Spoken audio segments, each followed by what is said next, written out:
साथ में आपके इस रामनगर विधानसभा से जो तमाम जनता मालिक जो इस गाड़ी में और इस समय को निकाल कर आए हैं, मैं महेश कुमार तहे दिल से आपको धन्यवाद देता हूँ। मैं यहाँ की पढ़ाई डिप्लोमा करने के बाद मुझे लगा कि बेहतर पढ़ाई के लिए मुझे बाहर जाना पड़ेगा और मैं पंजाब गया। फिर मैंने वहाँ एनजीओ में मार्केटिंग किया और मैं 3 साल जॉब किया। 3 साल जॉब करने के बाद जो पलायन का दर्द है वो आज सभी माता बहनें खरीद रहे हैं, मेरी माता बहनें भी बेच चुकी है और मुझे वो सहज नहीं हो पाया है। और मैं वहाँ 3 साल जॉब करने के बाद मैं रिजाइन करके फिर मैं वापस आ गया, क्योंकि मैं अपने मिट्टी नहीं रहना चाह रहा था। और मैं यहाँ आकर भी अपना स्कूल खोला और स्कूल में ही मैं अपना समाज सेवा शुरू किया और ये 20 वर्षों से मैं कर रहा हूँ। साथ ही में जब से जुलाई में आया हूँ, इस 2 वर्षों से मैं ऑनलाइन की सारी सेवा दे रहा हूँ। साथ में मैं जब सर्वे बना तो पूरे स्टेट में मेरा रैंकिंग था वो टॉप था, क्योंकि जो भी जिम्मेदारी मिलती है, क्योंकि मैं एक किसान का बेटा हूँ तो मेरे लिए कर्तव्य है कि उसे मैं न्याय से करूँ। और वो टॉप होने के बाद भी मैं अपनी बुराई पेश किया। मैं चाह रहा हूँ कि आज जो हमारे विद्यार्थी है बाहर जा रहे हैं पढ़ने के लिए, यहाँ की स्कूल की व्यवस्था ऐसी हो जो उनको बाहर नहीं जाना पड़े। क्योंकि आज देखते हैं कि हमारे स्कूल का व्यवस्था है जो 9th 10th का इंजीनियरिंग कॉलेज ही है बिहार में, वहाँ प्रैक्टिकल नहीं मिलता है। क्योंकि मैं भी डिप्लोमा कॉलेज सम्मेलन से पढ़ा हूँ, वहाँ प्रैक्टिकल के नाम पर केवल क्वेश्चन दिया जाता है और जो आज से लिखकर जमा किया जाता है। तो मैं जब आऊँगा तो ये निश्चित रूप से प्रैक्टिकल और प्रोफेशनल एजुकेशन मिलेगा, ताकि हमारे जो बच्चे होंगे उनका दिमागी विकास हो। आज जो हमारे भाई बंधु बाहर जाते हैं, पढ़ने जाते हैं, क्योंकि हमारे मिट्टी की बातें हैं कि हमारे बिहार में ना ही समंदर है ना ही खनिज है, तो यहाँ उद्योग नहीं ले सकता है। लेकिन ऐसा नहीं है। मैं जब पंजाब रहा हूँ और मैं वहाँ देखा था, वहाँ भी समंदर है ना ही खनिज है, लेकिन वहाँ हर पंचायत में 150 फैक्ट्रियाँ हैं छोटी बड़ी। तो मैं भी चाहता हूँ जैसे हमारे बिहार में सीएनजी प्लांट बन सकता है, एग्रो बेस्ड प्लांट बन सकता है, आईटी सेक्टर का प्लांट बन सकता है। और मैं चूंकि इंजीनियरिंग किया हूँ, एमबीए किया हूँ, तो मैं इस सब में चाहूँगा कि बेहतर से बेहतर कर सकूँ। सबसे बड़ी जो यहाँ हमारे यहाँ बात है हमारे किसान भाई जो है आज उनकी स्थिति क्या है ये सभी जानते हैं। और अगर हमारे किसान भाइयों के लिए मैं चाहूँगा जैसे यहाँ क्लस्टर खेती है, जैसे आज हमारे समाज में स्थिति था कि जब 1 रुपये चला दिया, ऐसी स्थिति न हो। इसके कई कारण है। सबसे पहले तो यातायात करने का कारण नहीं किया जाता है, और उनका कारण क्यों नहीं किया जाता है इसका एक ही वजह है, जब लाइसेंस बनवाते हैं तो लाइसेंस और ना ही डेली लेते हैं ना ही एग्जाम वगैरह पास करते हैं। उसके लिए हम क्या करते हैं, पैसा देते हैं, लाइसेंस ले लेते हैं तो हमें रोड का नियम मालूम नहीं होता है। तो मैं इस रोड के नियम को लागू करूंगा और फिर तेजी से लागू करूंगा।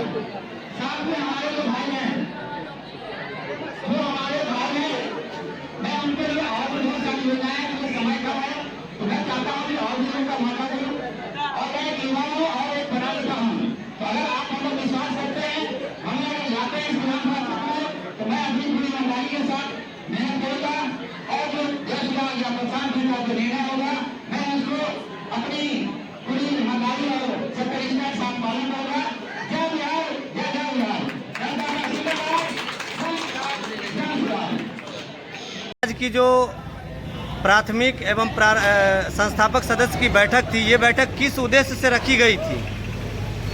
आज जो बैठक थी यह मुख्यतः जो प्रत्याशी संभावित थे उनको प्रत्याशी के तौर में बदलने के लिए रखा गया था। लेकिन आचार संहिता लगने की वजह से जो अपने मत का लोग प्रयोग करते वो मत का प्रयोग नहीं कर पाए, और इसको फिर आगे जो है प्रशांत जी या फिर इसके लिए दूसरा कोई प्रक्रिया अपनाया जाएगा, उस पर छोड़ दिया गया। आप लगातार क्षेत्र में भ्रमणशील हैं, यहाँ पे यदि आपको टिकट मिलती है तो जनता के बीच आप कितना सहयोग रखेंगे? जी, मैं पिछले 2 साल से, जब से मैं जन सुराज से जुड़ा हूँ, तो शायद आप लोग भी जानते होइएगा, और मैं तन मन धन और लगभग 24 घंटा जन सुराज के बारे में सोच रहा हूँ। इसके अलावा मैं और कुछ नहीं सोच रहा हूँ।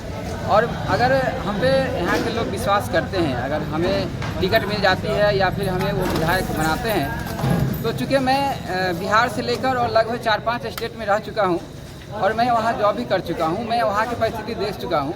यहाँ का जो लोग जाते हैं वहाँ किस तरह मतलब रहते हैं, किस तरह अपना जीवन यापन करते हैं, वो बद से बदतर होता है।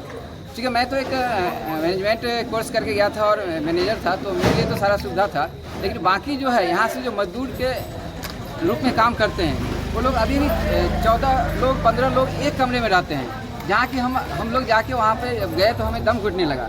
लेकिन ऐसे लोग के लिए मैं सर्वप्रथम यहाँ रोजगार का साधन सृजन करूँगा। और ये कैसे होगा? इसके लिए हमें यहाँ उद्योग लगाना पड़ेगा, चाहे वो एग्रो बेस्ड उद्योग हो या फिर फूड प्रोडक्शन का हो या फिर CNG गैस का हो, ये सब उद्योग लगाएंगे और हम उनको यहाँ स्वरोजगार देंगे और फिर ताकि वो बाहर नहीं जाए। आप किस आधार पर अपनी टिकट की दावेदारी पेश करते हैं? आखिर क्या कुछ खासियत है आप में जो पार्टी आप ही को क्यों टिकट देगी? जी, प्रशांत जी का कहना था कि हम अच्छे लोगों को चुन कर लाएंगे, क्योंकि समाज को मथेंगे और निकाल कर लाएंगे। क्योंकि मैं भी MBA किया, MBA के बाद जॉब किया और फिर मैं बिहार जब आया तो बिहार में आकर मैं अपना एक खुद का सोसाइटी बनाया और समाज सेवा शुरू कर दिया। और मैं राजनीति में कभी नहीं आता। अगर प्रशांत जी इस तरह की बातें नहीं करते तो मैं राजनीति में नहीं आता। मैं समाज सेवा भले बेहतर करता, मैं उद्योगपति बन जाता और उद्योग लगाने का मेरा प्लानिंग है भी। मैं अगर सत्ता में आए ना आए, लेकिन हम इस वारिसनगर को इस आने वाले साल 2 साल में 1 से 2 उद्योग जरूर देंगे।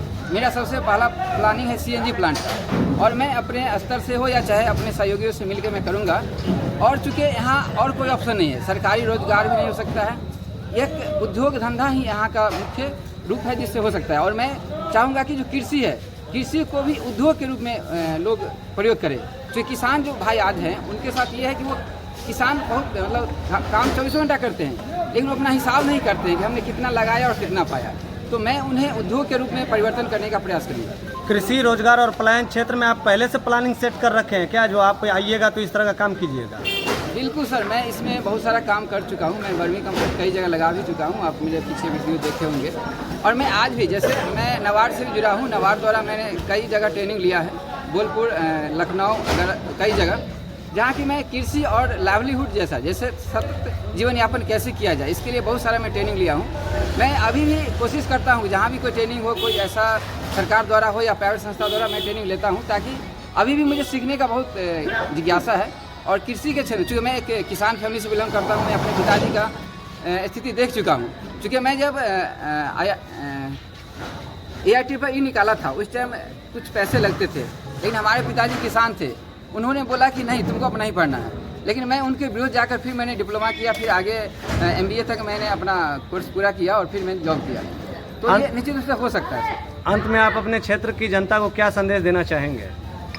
मैं अपने क्षेत्र की जनता से यह रिक्वेस्ट करूंगा, यह निवेदन करूंगा कि आप किसी पार्टी या किसी जाति धर्म के आधार पर मत नहीं दें। आप उस व्यक्ति विशेष की जांच परख कर उनके विजन और उनके सोच को देखकर मत दे, चाहे वो मैं हूँ या कोई हूँ। अगर हमसे बेहतर कोई व्यक्ति है, आप उन्हें अपना मत दे और अच्छे लोगों को लाएं। जब तक अच्छे लोग नहीं आएंगे तब तक यहाँ का विकास संभव नहीं है। बस ज्यों का त्यों रहेगा, केवल सत्ता बदलेगी, सरकारें बदलेगी, लेकिन विकास नहीं होगा। आपका परिचय?